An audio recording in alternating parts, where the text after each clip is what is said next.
ఎవడు ఉపపాండవుల్ని సంహరించాడో వాడి తల కత్తిరించేస్తానని ప్రతిజ్ఞ చేశావు. నేనంటున్నాను, అవ్యుడు కాడు శిశుహంత దురాత్మకుడు అతతాయి, వీడిని క్షమించవలసినటువంటి పని లేదు.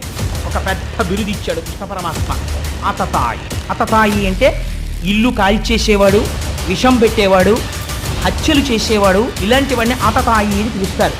బుద్ధినందు కలిగేటటువంటి ఆ ఉద్రేకాన్ని అణుచుకోకుండా ధర్మాధర్మ విచక్ష లేకుండా ప్రవర్తించేవాడు. అటువంటి ఆతతాయి హంతవ్యుడు, కాబట్టి చంపేవతల పారేయచ్చు. కానీ బ్రహ్మబంధుడది తప్పదు నిక్కము. ఆయన బ్రాహ్మణుడు, అది నిజం. ద్రోణాచార్యుడి యొక్క కొడుకు. బ్రాహ్మణోన హంతవ్యమటంచు వేద విదితంబగు. వేదం ఏం చెప్తోంది? బ్రాహ్మణుణ్ణి చంపకూడదని చెప్తోంది. వేదం ఎవరు చెప్పారండి? వేదం ఎవరు రాయలేదు. ఎవరు చెప్పారు? ఈశ్వరుడి యొక్క పలుకే వేదం. అందుకే శృతి.